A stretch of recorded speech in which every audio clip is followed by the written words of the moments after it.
I'm an immigrant, and I fear that what I've accomplished so far, I'm not going to be able to recreate if I start from scratch. Welcome to the Mastery Experience. I'm your host, Francesca Sipma, and we are diving deep into mental mastery. This is where self-awareness meets peak performance.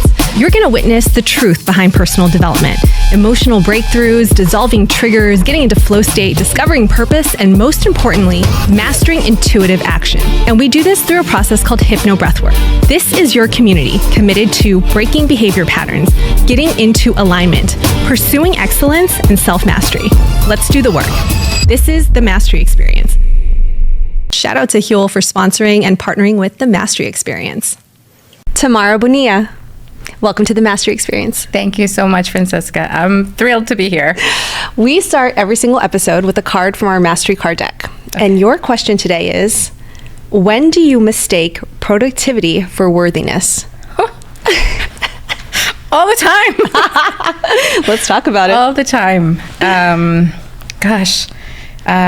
It's interesting because even when I feel like I've, peeled layers of it, is something that I continue to encounter and work on myself. But I think it was due because since I was a little girl, like that's how I was praised and acknowledged and, recognized, and it was through achievement that I felt seen. Yeah. So I all the time.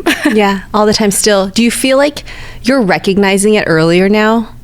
Yes, definitely. So I'm grateful for that awareness. Yeah. Right? And I do see myself going into some of those old patterns of wanting to do and to produce and to execute and, show results. And I have to take a step back, ground myself and say, I want to do it differently this time. I think too, one of the hardest parts for high achieving women is the concept of rest and relaxing, because it feels unproductive. It feels like we're not progressing forward. And we've had many discussions about this. And sometimes it's really in the stillness that everything starts to come together. 100% agree. In fact, I would say it is in stillness that things just happen. That's where the magic happens. Yeah. And this is where I tie this back to something that I talk about often, and is letting yourself sit in the discomfort. So for me, resting is the hard thing to do. Resting is the uncomfortable thing to do. The other day, I had, I think it was Monday or Tuesday, earlier this week, I had this long list of things to do, a lot of pressure, and I wanted to go full productivity mode and tackle my to-do list, but I was so stressed. I was not in a place of stillness. I noticed the pattern and I decided to do something different, and I just walked out the house, went for a coffee, sat down, and my heart was just like, pumping. And I was like, I can't be here. I shouldn't be here, and I started feeling all of this guilt. Yep. So it is uncomfortable, but there's so much more on the other side of making a different decision in those moments. So yes, I'm happy for the awareness. I still struggle with executing, on that awareness. I think, I would say two things have been helpful for me to kind of reframe it. I had one coach who was just brutally honest, which we appreciate that. We like the directness. And he just said to me, if you keep going the way that you do, if you keep hustling, you keep grinding, you keep compartmentalizing, you're going to end up with an autoimmune disease, cancer, or ALS. And I thought to myself, Jesus, that is really intense that he said it like that. But I knew he had to say it like that to cut through to me, because I was so wired in that way. And he said that, when you're younger, you can kind of get away with it. But as you get older, that mental load and that stress and your body being in that constant feeling of threat and survival and fight or flight is going to catch up with you, and it's going to end up being a physical illness or chronic disease. So that was the first sort of awakening for me. And then the way that I'm able to sort of manage it now, and tell me if you have the same experience, it's through intuition. I'll just know in my morning HypnoBreathwork session if it's like, girl, you're only going to do 2 things on your list today. Or like, nope, you're going to book that vacation. You're going to go home and you're going to see your parents and you're not going to work this weekend. And I'm like, okay, I'll try to do that. But I feel like, because a lot of women listening, they're going to completely relate to us, to you. And I want to give them some steps that they can do today to start to rewire that pattern so that they are living healthier lives. So would you say, have you had intuitive actions that are like, do nothing today? Yes, I have. And sometimes my intuitive actions out of a HypnoBreathwork session are stretch your body, you know, relax, something softer, something more, you know, that feminine energy, like honor that feminine energy in ways that I'm like, how is this an action? Exactly. You know, like I'm ready to go do the things. And sometimes it's more about the stillness, the rest. But still need to honor that, right? So if the intuitive action is stretch, I'm like, okay, gonna go and stretch. Yeah, no, I love that. Like, your body has this wisdom and it just knows exactly what it is that you need. I had a lesson earlier this year as I was studying David Guillem's work and Kabbalah, and he was just talking about our opportunities for growth. And I've always kind of looked at growth as one-dimensional. Like everything should be moving towards grit and tenacity and perseverance and discipline and consistency. And these are the traits that I deem rewarding. These are the traits that I think are qualities of success. But there's these other traits of slowness and trust and surrender, and that I'm like, well, that's not as valuable. But he says that growth is your edge. It's not that you get to place all the value into a certain set of words. It's the one that's the hardest for you is the one that you need to do the most. And you were just saying that you're getting the message of surrender recently. Yes. Tell me more. So let me tell you a little bit. Let me give you a little bit more context. Please. Because you were sharing about that hard truth that your coach shared with you. But there was a time in my life where I struggled with physical health because of my burnout. So I struggled with both mental health and physical health. So I was dealing with depression, but at the same time, my body was shutting down in other ways. And I started having hormonal issues, issues with my thyroid. You know, it was the middle of the summer, hot as hell, and my feet were cold as ice. Wow. Just to give you an example. And I was like, what is wrong with my body? Like, this is not normal, right? And that moment was a wake-up call. It was like, I need to do something about this. And at that time, I was the type of person that I was like, connect with your body. What are you talking about? Set an intention. What? Meditate. Who has time for that? You know? But it's the little things that you do with intention, right? So, like I said, choosing to do those uncomfortable things, choosing to do the things that are hard for you is where how you get to the other side. So it has been a journey, right? But HypnoBreathwork has been the most efficient way for me to get there.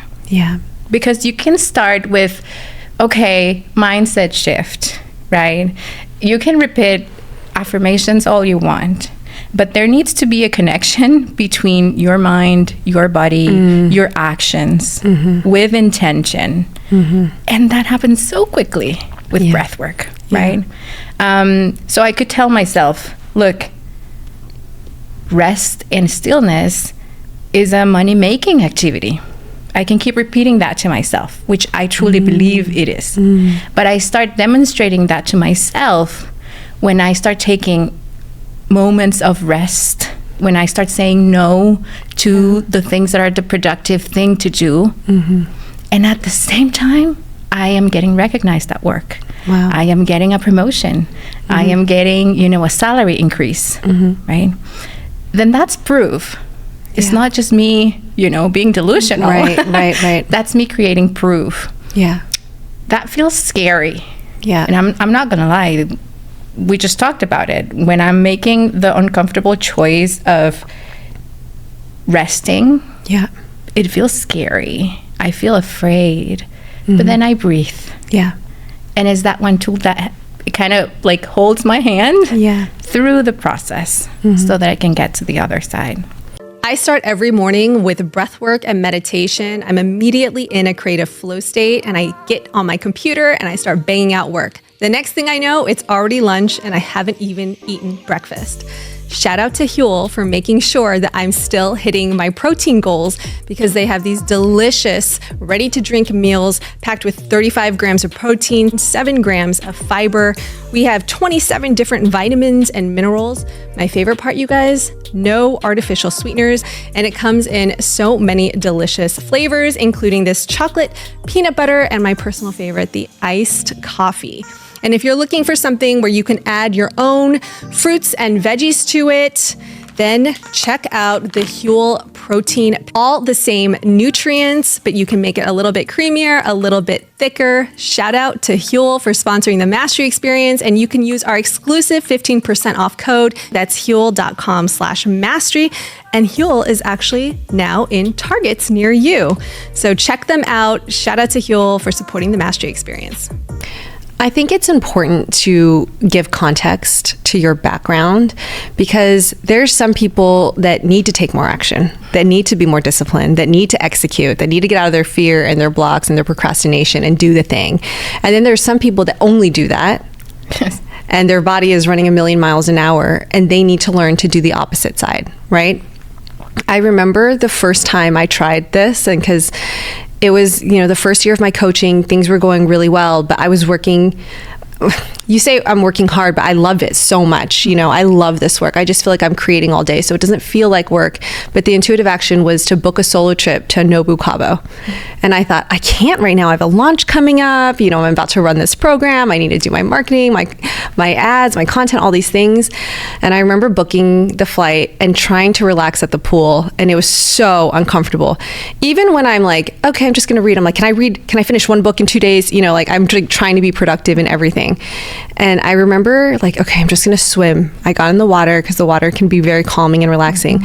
I started swimming. I come out and I had a notification on my phone, a passive sale for $5,000 for a course that I just did, had launched. And I was like, okay, I hear you, universe. It's working. So can you give the audience just a little bit of background? Because you are a HypnoBreathwork coach, but you have an entire corporate background and you're an entrepreneur. So share just a little bit more about your journey. Yeah, of course. So I've been doing international trade compliance for years. That's what I'm an expert at. And dealing with imports and exports and making sure those happen in a legal and compliant way. And for the past few years, that world has been crazy. There's a lot of opportunity there, but there's also tariffs, and there's also export controls and a lot of these things. So the expertise in that area allowed me to go up the ladder pretty quickly at semiconductor companies. That's a very competitive environment, surrounded by engineers and very technical people, very male dominated. So I think that paired with my upbringing really pushed me in that direction of really reinforced the overachiever in me, right? And you do get rewarded because, for your results and for overachieving. So, and that's how I ended up, struggling, having the struggles that I had in finding HypnoBreathwork. And then when I learned about this tool, I realized that it had not only changed my life, but that if I could become a coach, I could impact other people's lives. Right. There's so many people out there experiencing burnout. There's so many people struggling with mental health issues, physical health issues as well. So that kind of led me through that, coaching path. I became a leader, right? And my first manager experience was hard. That was hard. I was the youngest, non-white, non-American female in the team. And from one day to another, I became my peers' boss. Yeah. I faced so much resistance, you know. I had people ask me, how did you get this job? Implying I had done something unethical to get there. Wow. I had people just leave because they were not willing to work with me. I had people bluntly, they told me, you know, sometime after I had that role change, they told me, you know what, when you first became my manager, I didn't think I could learn anything from you. But you know what I did? And that's just to give examples, but I faced so much resistance. But that journey served as a reinforcement of my skills as a leader and how leadership puts you in a position to impact other people's lives. Yes. So it helped me make it about others and not myself. So I started on a service journey then. It shifted my life completely, because then the spotlight wasn't for me. The achievements, right, and getting all of the accolades wasn't for myself. I wanted my team to succeed. Yep. So that experience helped me shift, you know, that mindset, and helped me create opportunities for other people to grow, for them to achieve. So in a way, it was losing, kind of giving up a part of myself, but that process allowed for so much growth into this other person I'm now, right? So it's been a lot of growth on that leadership path that now allows me to combine my corporate experience, my own expertise, my leadership abilities with tools like HypnoBreathwork to help transform other people's lives. It's so special, but I just want to give the audience like more details on what growth looks like, because we talk about growth and, you know, there's coaching and there's therapy and there's meditation, but girl, we do deep work, and I've seen you in the trenches. Like, we have been together in moments where it's been so raw, so vulnerable. We are bringing up deep things from childhood, really deep relationships in your life that have impacted you. And I'm just having like flashes right now of seeing you in the certification, and sort of even your journey in those 4 days was big, but your journey from the last day to where you are now. Since then, you've done the Bali HypnoBreathwork retreat. You did the France advanced retreat with me. And I mean, I have full body chills right now. Like, you've really emerged into this like iconic woman. When that first experience, it was really hard for you. So can you talk about that, your own kind of transformation through the HypnoBreathwork? Yes. You asked what is growth? How does growth looks like? Yeah. And I'll start by saying, for me, it's looked like crying a lot. Yeah. But I was someone who was told not to cry when I was a kid, you know? So it's interesting because I have this memory of our HypnoBreathwork certification where I was just showing up so vulnerably and crying in front of a group of people. And that healed me. And I remember telling you, thank you for letting me cry, you know, and allowing this space. So I just wanted to, you know, create a little space even for myself for that moment. Growth looks like showing up. Growth is an intentional decision. Growth is not a to-do list. Growth is vulnerability.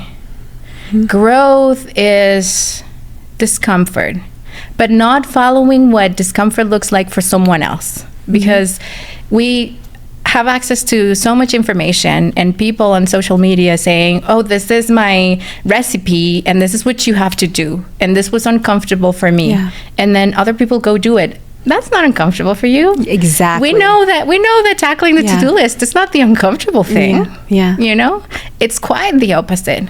So growth looks like investing in self-awareness. Growth looks like opening up your heart, you know, letting others see yourself truly, you know, through the tears or whatever it has to be. Growing up is letting it all out, showing up even when you don't want to. You know, that's how it has looked for me. Look, I'll be super honest with you. There are moments where I don't even want to do a HypnoBreathwork session. Yeah. Fair. You know? Yeah. But I'm like, I'm going to show up for myself. Yeah. Because I'm struggling with this. Yeah. But now I know that there's something else on the other side, you know? Well, I think that's why I like, and we both enjoy working with achievers and high performers. It's like, because we know that we have to do hard things in order to get the results that we ultimately want. And we are still productive and progressing in our HypnoBreathwork journeys through our growth, because we're like, I'm blocked. I'm not getting what I want out of life right now. I don't have the love, the partnership, the respect, the opportunities, the abundance. Okay, so that means there's something in my subconscious that is disconnected, that is not resonating with my goals. So I need to go deep into that belief system, into the operating system, into my values, and reprogram it. And sometimes you have to feel through really uncomfortable emotions. I think it's really interesting that you said, you know, growth doesn't look the same for everybody else. And my partner, Steve, and I will be like, you know, what's the big deal? I'm like, just quit your job. If you don't like it, if you're not happy, for me, I've quit my job. I can double down on myself. I'll trust that I'll figure it out. Like, that's not my growth edge. Tell me to have a conversation with someone and express my feelings and ask for help. No, I don't want to do that. That's deeply uncomfortable for me. But for him, his emotional intelligence is insane. He can have a conversation, understand anyone's perspective, ask for what he needs. And I'm like, that's crazy.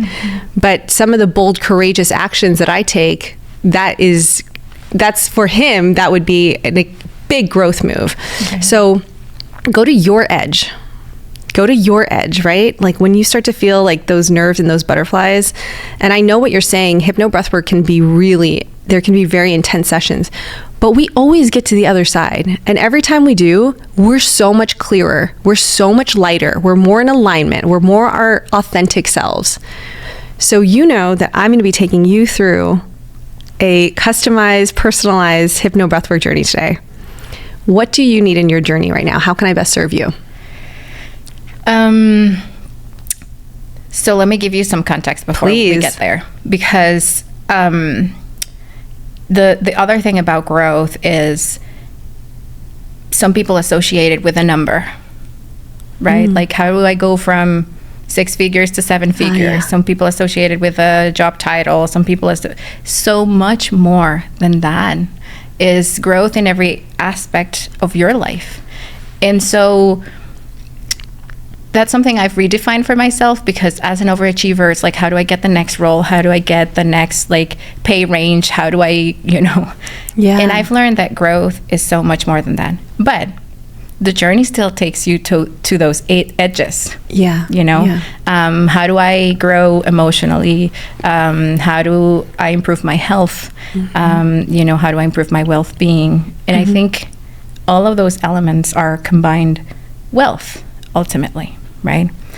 I'm saying this even for myself because I'm at a point where I want to take that jump that is financially challenging. That's your growth edge right now. And I feel like I've made choices before in the same area of growth. Like, I've been on this edge before, and I've been courageous about it, and I've taken the jump. But this time, the stakes are so much higher.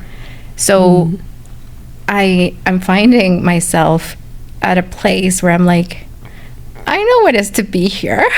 Yeah. It's just the stakes are higher. Yeah. And I'm struggling with that. Okay. But it's the same process. It's the same process. Yes. Okay. Well, let's see if I can't get your subconscious and your nervous system aligned with a quantum leap right now. Okay. Yeah? All right, let's do it.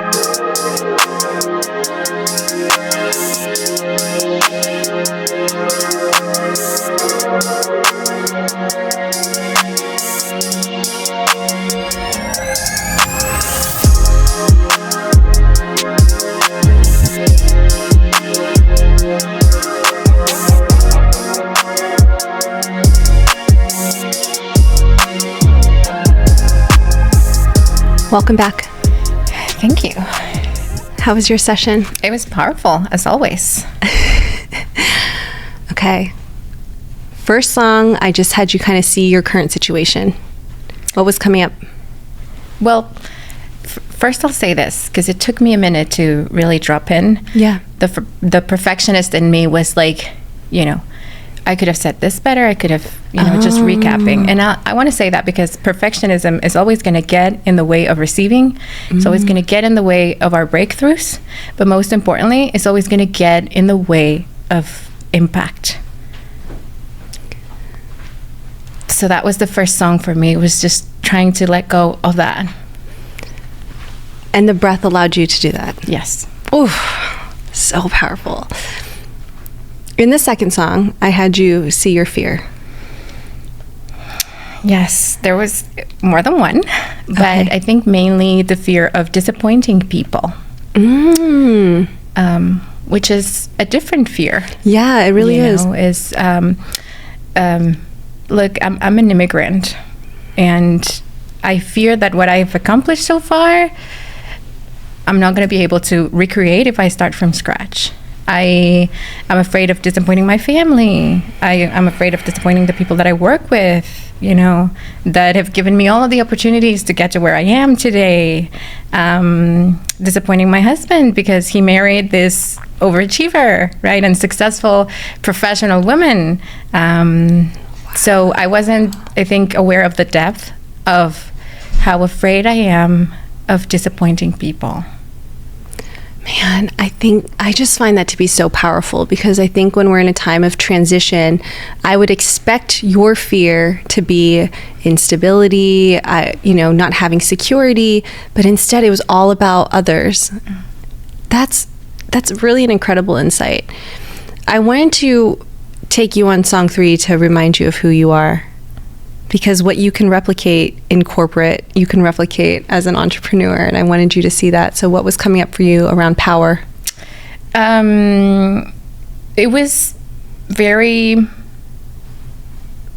validating for me. Like I was able to recognize myself in that song. And that is very powerful. I was able to recognize all of who I am, all of my skills, all of what I bring to the table. But most importantly, all the things that I've learned and how I am willing to put in the work. Yes. So I just recognized my willingness. And you said something that was so spot on because I think one of my biggest abilities is to figure things out. And I've gotten as far as I've gotten because I figure things out where other people are waiting for answers. Yeah. So I am now trusting that ability of figuring things out because that is not going anywhere. Yeah. Yeah. I think it was really intuitive for me to say that to you. I definitely don't think everyone's cut out for entrepreneurship. And I don't think that if you love and thrive in a corporate environment that it translates because there's just so much uncertainty and unpredictability. But you are somebody who's extremely resourceful. You're very resilient. That immigrant background serves you in entrepreneurship because it makes you figure things out. Yes. And I really wanted you to just know your power and see the things that you've already done so that you can apply that into the next step. So last song, I wanted you to jump right into the dream life. What did that look like and feel like? It's interesting because it didn't come up in the first song, but part of what I'm afraid of is losing my lifestyle. Oh. And so a part of me doesn't want to let go because I don't want to lose my lifestyle. I've worked hard for this. Yeah. Yeah. And but I realized through the rest of the insights that I can get myself there. Now, with very important difference, which is I want to create from that place of a stillness that we were talking about. So it's not like I want to, shift to entrepreneurship and then keep hustling the way I've always had. Yeah, right. So all of that was going through my mind, and I was thinking of how I want to create that stillness for myself, how I want to change things in my lifestyle to fit the most aligned version of myself, right? And the good thing is the session brought me back to Bali, because in Bali, I was able to experience that. There was a moment in that retreat that I was so aware of, this is how it feels like. This is what bliss feels like. This is what alignment feels like. This is what stillness feels like. And even if it was for a short period of time, my body has that evidence. My mind has that evidence. Yeah. And this session, it took me back to that moment, because my intuition was on fire when I was in Bali. Yes, girl. And there were things I said intuitively that have had an impact on people. Massive. And being reminded of that moment was very powerful, because that was just a little moment. I now know that if I take the actions that I need to take, create the changes that I need to make, the people I can impact with those intuitive words is massive. And so what is now driving me is that impact. So it's not about the people I'm going to disappoint, because people are going to be disappointed. It's about the impact I'm going to have on other people's lives. Oh my goodness. That's the best reframe. That's the best replacement of that fear. So what is your next action step?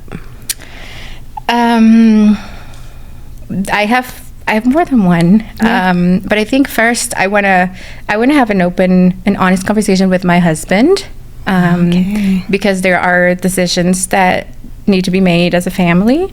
But I also want to be open about that fear of disappointment. Yeah, right. Beautiful. And then I have a series of milestones of more, tangible action steps to get to where I want to get.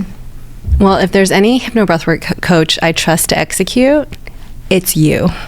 And I will say, obviously Bali was incredible, and we were all just like so aligned and pure and blissed out. But your intuition is fire, whether you're in Bali or you're not in Bali. You were dropping gems yesterday that I used today in a session that just cracked somebody completely open. So that's just your gift. Like, that's a power. And when you have the time freedom to put that in to creating, to working with different people, to coaching, you are going to make a massive impact. And I think by the time this comes out, you might be in a space to do that. So where can people find you if they want to work with you and they want to do HypnoBreathwork with you? Yes, that's so exciting. Yes, people can find me in LinkedIn, and there as Tamara Bonilla. I'm also on Instagram, Tamara Bonilla B. And I also have another Instagram page where I put content in Spanish for all my Spanish-speaking people. It's Your Change Mentor. And we will link all of that in the show notes. Thank you so much for being here and sharing all of your wisdom with us. Thank you for having me.